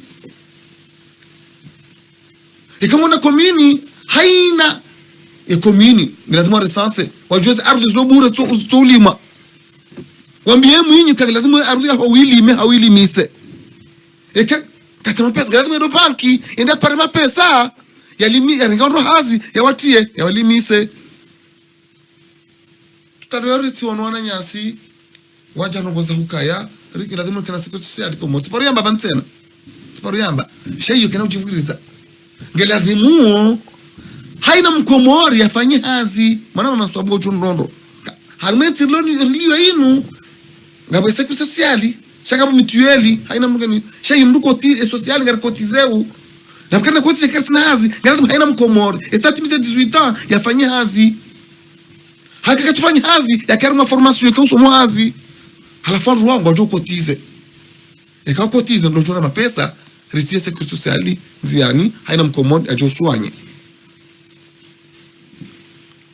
amjono kaya leso kati jangu kama no mukai ile sangamia kejangamia imanki ensi hatu imanki ulezi imanki wanru wa ujitoa volonté na Yesu billahi hayeche kana ushinda ngilazima sonti pia haina mru ya tsange haina mtu yatsange fikira na ndazi yatsange mali na mvuu. Naona kwezi betina hizo reto kabala babo shabanga bantu boko amwambie mwanama uka 2016 c'est le moment ou jamais namwambie ukaya yekomo alternative nuwana nyasi kawo wadu wose fikira za hatu namwambie ukanga archo enda bet salama emindu au emihono au akatropati shangarjo waswili d'une façon ou d'une autre na conscience ta doktora isale mewa mnemma karikaradira nikamanya si fara mushili ambave au otimizira nike oye manya si fari fahari tafadhali. Naam, marhaba menji amzanuka harmai zidongo zamba yavo tichohanza wandu wajadiliane maana kwamba mafunvu menji yavo mimi fahar herili ni wanao pezo matio hangu ngabuma ili na juanzani tuweze fikira za hangu heli nifikirio na bongwa hivi nza mzanuka heni mkomori ujitamko valayengu jitamko hauone sakange na ndongo njema ya juanza afanye ya maswa ya komori mananga rujua usonsi ki maswa komori ya ngami halafu ya joka njema ikaula zimuri tinjaru mabunguo na mivurano na ukazana zifumbo shari tanganyihe rike wa komori wazima rihunde shawiri ya hii komori ya hatu ele fundo la handani inakaanza njie la dhukurua ni mwananyasi mtukufu Said Abdillahi la huse tournante heli ya eleza pangu mitu johanzani onese heli na elewa ni heli ya joka maswila manazi onesi waya vukaya siwa komori siwa ndu wazima kisha kabla zimudu fanya tofauti baina mjuani mwalimu maore mgazija kabla zimurike wazima zione siwabo ukaya ikanga fanyo tournante ngazija yawe ikaulazimu heni mrujo kanza yavehe ikandidature yahe yabuliwa halafunga zambiswa tena ukaya emana zinongo zino zinjia urapsha harmo mondolo ni wahatu yangi wahatu de Faransa ini amjolisa ukaya kinyumeneza mbwa yabo ewandi wahatu wahandani de mkomori ya kani mamlaka ya tufanya hizo ya hamba ikaparse mamlaka shaha yangamisa maana mswami nukaya ikemwa nama Said Abdillahi parse mamlaka gerais wahema siwa ya komori gujwishia mshambulu haupieri ya bingu mtoshonga yangamize nsi yahe yawe rawe juku yangi wahandani wahe komori de mkomori ya kane mamlaka ya tufanya zinongo za lazima hahandani kembenufu amanzo nonese ukaya vanu watineke mfaransa haritashonga shabandera hunde independansi aliswali ya roha wa komori wafanya sharia shachagulwa harmwe amure bala zalama wakala sharia hisho ngashone sao itafauti ya mzuani mgazija mumwali na maore hata raha ishara hisho ngisho kachifanya tofauti ishara hisho ngashambo hindi ishara hisho ngashone sao kaya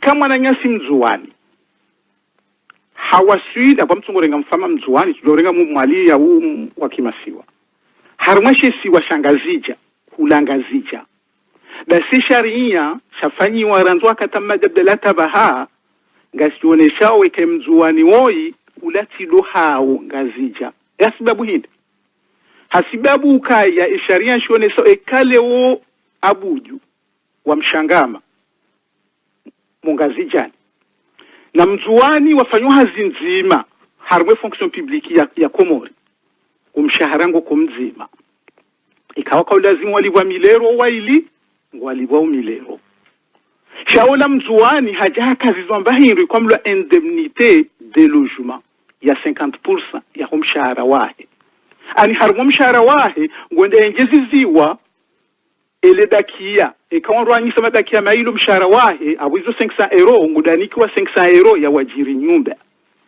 ya serikali na we mgazi jaka chiniyo ya we alambon ku haumita mihuli ya jamoroni ya jawajiri nyumba ya 500 euro ngojo ka obliger ngeze 1000 euro zahi zile apo 500 euro ya live nyumba yake ya dakina 500 rahemzuani ngulivisiwa ni serikali ngomliviao ngubakishona 1000 euro yabo tibahi waija wainjeza tena baindu komla indemnité d'éloignement oimru hindi ani ngurengwa 40% harumwa mshahara wahe nikiwaula mzuani ulonga zija ekangulibwa 1000 euro yabonga bwande bwarengwa 40% yanikiwa abo izo 400 euro yainjizizwa harumwa mshahara wahe ukafanywa 1400 euro manabala katso hao haringe hule no hao indemnité de logement d'éloignement nawe mngazija zila 1000 euro zahe haisarumwa 500 euro hawajiri nyumba habakishana 500 euro yemzuaninge na 1400 ngwendo yabo tibahi isharia shoshone saukaya ngarifanyao bahindu kwambilwa ukaya avancement harumwa ze echelon ekale usayda billahi hajandi sahazi dena mzuani basi mzuani ngufanyo maha nguheyo echelon sayda billahi mgazija ngufanyo maha mili ya echelon yabo mshahara wahe wala mzuani ngwenjezi wao bandi maha wahemga zijangu fanyo mahamili izo zango tifaru wanaswiri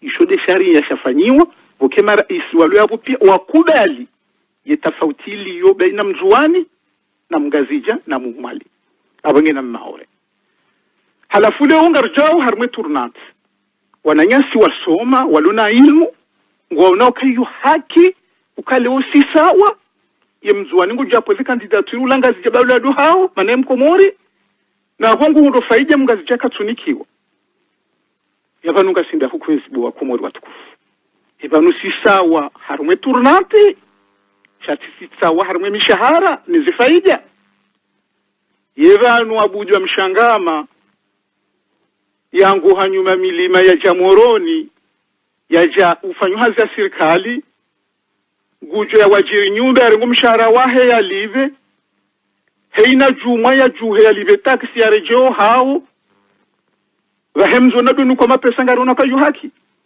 arambeza kweli usambenda hapo bana kamdu hambeza kweli yabo katsude ya mru vanwe shari ya shakomori ni yakautsongeza rijo kawe mzuani we mumali we mgazija we maore zinua zifanyado wa komori wao tidwa Faransa do komori wao do fanya sharia ishu shichagulwa hataba hangisho yabo basi kwezi narikubali kema narakufanya turnati yinu ndabukari kubali ngabo mzuani ngabo mumwali ngabo mgazija ngabo maore halafu wa mali wajwaka wakawashashi wakahanza wafanywe turnati hiyo ili wajwaka mwali ya rume wajwaka mzuani ya rume wajwaka mgazija ya rume wajwaka maore ya rume ede ile sharia chaka ufanya iyo de esprit manangarujua nao kakweli ngabo mumwali ngabo mzuani ngabo mgazija ngabo maore yo kawatijwa mbakati jabo kwezi watukufu dasiranzira wasuli yabo ikaula zimuri kubali ekesha rinyanda shinu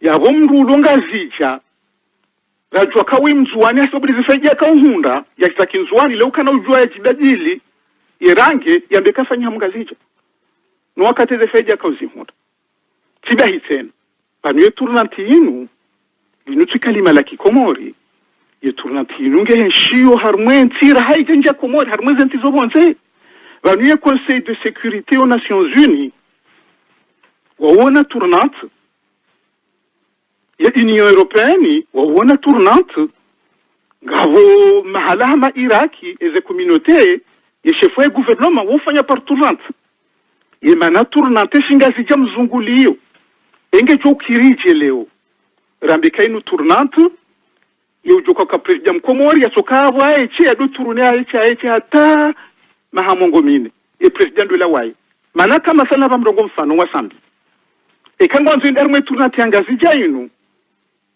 daseka hendeka chahunda yojohunda we mgazija yojohunda yabo maudu ekagarda homwe turnanti anzuani yabwe mgazija ujuvote wa 2016 nguju joenda tena mwetu na tianzuani na ekangenezi nguju kara isite na nzuani tibahite na ekahunde tuna tianzuani yabwe sharia kari rusu sambiende uwo mgazija ujorenge tuna tanzuani nguju joenda tena mwali manaidu joka ukanezi mana harusi wani sambi ya wedu joka tena raisi waishisi wa shamwali harumwe turnatia mwali ya duzungu haechi yusu hakomori bia ya turnante ya heliyo shahar mwezi dunia kamili kuna porosha mala wa turnante wasuka mrumzima do turnaechi izo nizo na kanzani wonesuka alhakika batina matso sambika chaka ulazimu yende harumwe turnante mana hisa hende ya nzuani tibahi tena warungo joka mzuani mana hende ya nzuani tibahi tena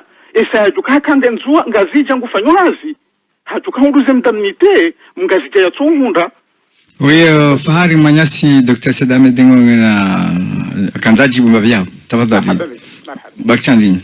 Marhaba. Naam, ngamshukuru Madame Fahari ikao sous partager discussion na di harmaze nzeza radio ngabom gusiku ke bazima amande na tene na zamba banka ngawandu kao ohanze komoro jeri na nzoe komoro keti muhimu tsokana fikira nzima ngere kensiri hadisi parce que kabo ngio nzima yabukarza jo ufanya ino majadiliano ya fikra donc ngamushukuru na mimi ngamkubali zinu ambao zinu Madame Fahari parce que ufanya costa izilio amjoshe dizizokana harme constitution ya 78 vaka article ya unisokana eka ku detail jiri moroni aboke jajiri nzuani izo pia zikaya riono parce que mimi tsunrubaki en 88 bahi hale eka wandu hundwe back wandu fanya service national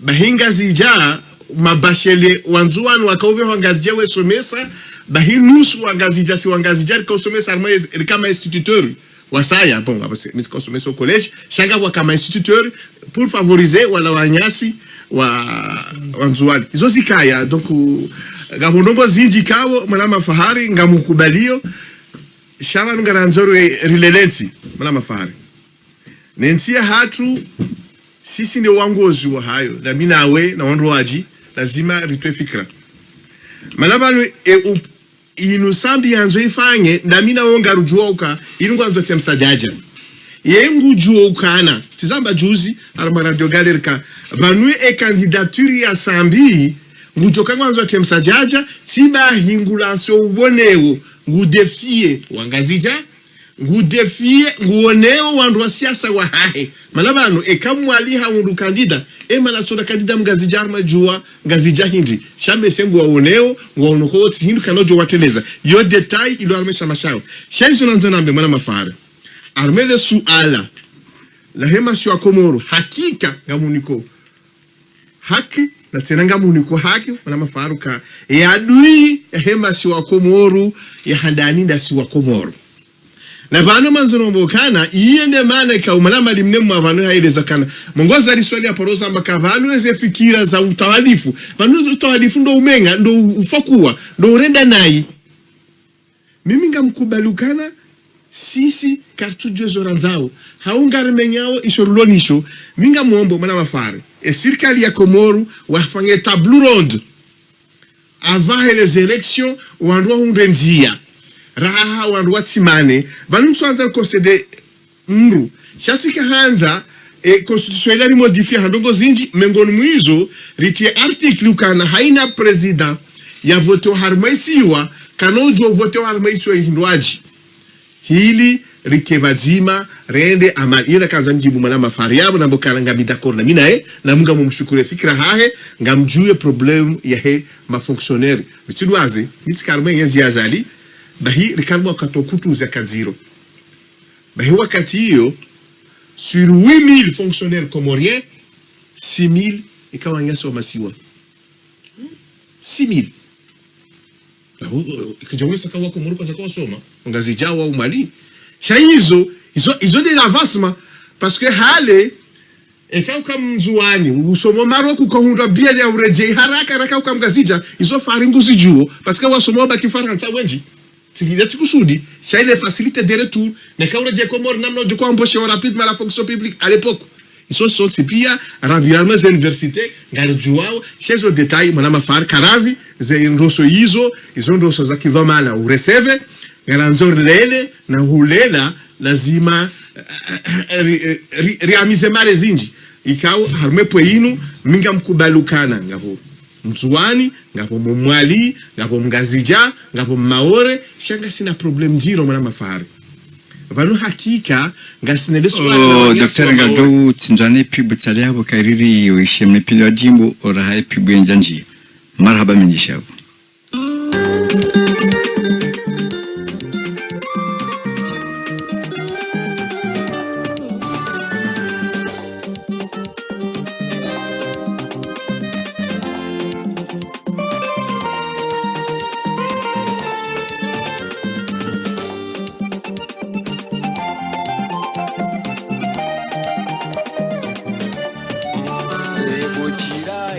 Bangwanzo umani sijitendani tutsahau hadazi kabatsirazi nitijohenda wazi ena mkerazi tutsahau wanzani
Dr. Sedamedi na utimizi libakisha daka presque daka 10 na ulana ngarjo ishilia fahari kanga unambavya njeza ukaribakisha daka 10 jo nika mwenyasi dokter ya timizi Udo utubishila marahaba abo andranti na jitamuka marahaba menji wandorishilia abo skuru aji ekai jumkinishiha jokanje makemfu mbili itao mbujese jadilaha kabo rishindiri muwe fundo la vili la husema pesa komori rionese izi faida rijohunda nizi hasara rijohunda ikaribaki harumai mapesa komori haure karila wa harmo zanfra yojo kanjema wafanya majadiliano harmo vao ukeni mtu atuwezi fikira yambizo ekomwezi joka injotsongeze komori pwengao mana sonti pia Rashid Abdullahi Rami iraure Musaid Abdullahi irautsomrema ngamdwani ukeni mtu ngwanzo yafanye komori lawe harmai mbahumba bansulino riedi ngoi harma mahamungo minir la mozetambuzino amzani kaini mkomori suja ajante komori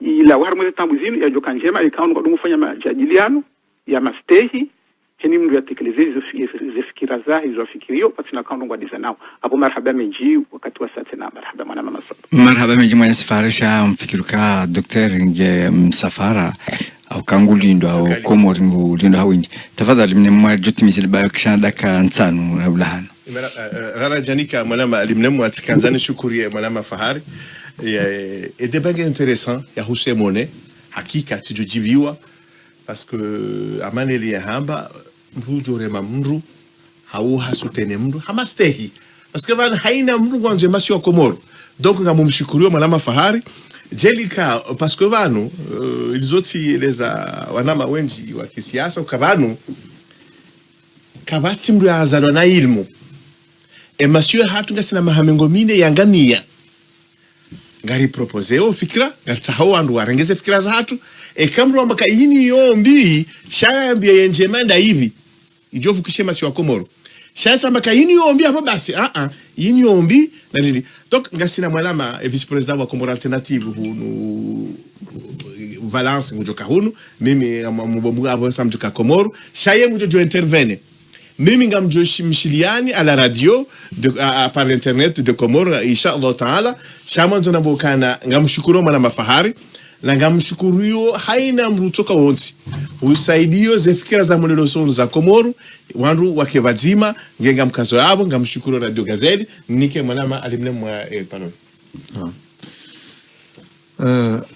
optimizi nini ngamshukuru mwana Fahari mana Mesmo jaze khair bamdu karni kaleso si wasai kao katika tumishar mai fonction publique ya Komoro tukajua nami amjibu haku mwana Fahari kao johuri ngari ya harmai Komoro alternative maize fikra zao ngazire interesse nono ngarju kao mru na fikra ikao ulona haiba wajojibu ngenti la ibadilia basi kamtujure jifu na babanu nambe ukaya Mwenyezi Mungu ajeliwe babu hewandro hamanda babu Fahari wawonlie masiwa wetina udezana wesa kazi fumbo mana maulubanu mungoni mwa zifaidani hunda onaye dokai siwa nanya yehurambi yaka namfanye politiki ya mastehi mratipo mrusheo waramratide mru sha zinarikana mashindano ya fikira na mwendeleo usoni wa hensi kama yo uongozi wa siasa hamada Abu Fahari ono madanyi wale intereseo ngarjibi wao na singa na nasiba tu upande wa watu haina maana nyasi kao ngarime Komoro alternative ngarjuma bi namna yo kangelazima urikena siasa ya mashindano fikra wa umodelo usoni rikopeye hamadu ando roboze stada hude na tuangalia tsilio inu ununga hapo goshi ngapo durati garjo pia kweza fikra zote sawa shai mashindano wale nao pia mashindano ya Faransa ndio soni donc hiyo de mashindano na jojibiwa si wana wa Komori rikenayo rishindane engarjo fanyaje rikena maji na mwenje rikena nzia zilapitaliza hatu zikenjema itoka haina mrulo na nderema yasema ndo suanye bushini hau Dar es Salaam hauende maore ala kulli hal donc ngilazima washana hatu ya uta solution ya undandazi ya ukensi hatu yendele usoni hamonge ambeshwa marhaba na hu ambeshwa marhaba Radio Gazelle vatima ni nyasi manswabu Mwenyezi Mungu mjaze khair Mwenyezi Mungu mnikemvu yajalie radio inu yende juu mwaipone shari shema adu ya hao Mwenyezi Mungu ajalie ikina vudo jebanu haina mkomori adu jamanu ajonisa zifikira za utahema swatu yende usoni wallahu afu minkum wassalamu alaikum wa rahmatullahi ta'ala wa barakatuh. Marhaba mwanama vice president wa he Komoro alternative kama mjini ka president ilialahe na umbusha hairi njema msafara wa Komoro ajili mdeze kibala ya taha na kililu ya kubali ya fanyo goma d'union nationale Mwenyezi Mungu ili watijonja hao wandichofanya zibata Dr. Ngawishila ili ujobla akaribakishana daka ngamushukurio mwanama Maswabu na Mungu riwaswili vazima na urudi ndejeze hamu ya hangu ya hewa Komoro pia hususani eshamasha mwashiwa eshamasha jirma ni mafamu demweli kao wafanya experience ya komba za Waswahili ngarombo mungurike bazima mabanu tofauti ya fikra zo mbabangano za fikra zo kazizia wanduka bazima watanganye walona dominateur komele wanayo wazungu rende usoni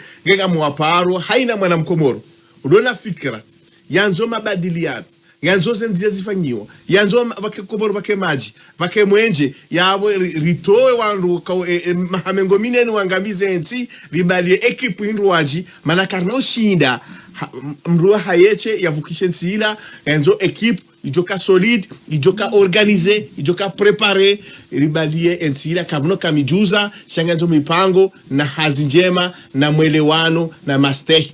Ngenga mshukurio wa shirizi wa Radio Gazelle, mshukurio wa Komoro wa Marseille, ngamombo Mungu ndio msafara wa heri, ngamombo Mungu nwasilu Komoro amani, usiku nje hunu ya mahazijao, maana mombo Mungu ekaro sulezi emfaume ya pasha haushashi madhamana ma technicien do jodo roha wangalezi kirio duniani rene maana sisi karsua miniukana ngarjoni none sa Komoro zo atuparo hona ngarjoni sa Komoro rena mnamori wa Waswahili wafanyaje rifanye mna shesheri wafanya namna je Waswahili rifanya maana banu Morisi yendo yensi premier en Afrique harma développement économique yoti hule nasi à 800 km donc pourquoi pas si torenga mfano walo karibu risangalie walo hule nasi ritofana nasi Morisi yonsi ntiti à 2000 km carré sawa Komoro izo sisiwa sisisiwa wa wanadamu si wanadamu etafauti hatunda sinao ndoko wakubalika ilansi hao wakubalika mwanadamu kende usoni basina hazi ngamombo Mungu wa Komoro warikubali rilamuhedi ngohi rifanye hazi ritikubali rwarilwa bakari kubali rwarilwa kanopo nda usoni. Wassalamu alaikum ngamunikono bushra njema ngarjona na hairi kamgabenze hawakati zindwaji inshallah taala. Marhaba wenji washizwa tukufu mwisha marhaba homstamilifu hanyu mwarishilia ngarjona na hairi mfumbili jao kamgabenze na sigara mwabanukaya arumao mwezi wa Ramadhani ngarjo ushanje programu ngarjo adonisa kabura venga dominikani ya programu kabla na le 17 juin jeu de doute, je crois que 17 ou 18. Marhaba venje joshe timtamanene pendo jimbo huo hanyoti pia mrishilia.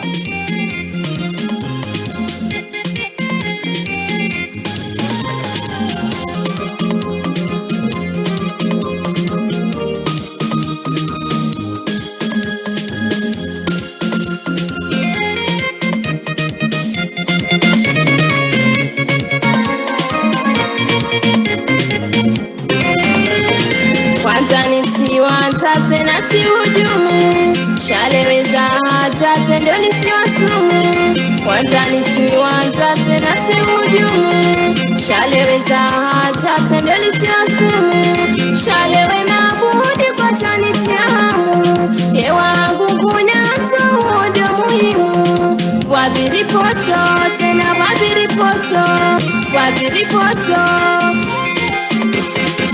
Mdansi ni maramungu maransi babie zangu mani ransi ni wangu wabiri pocho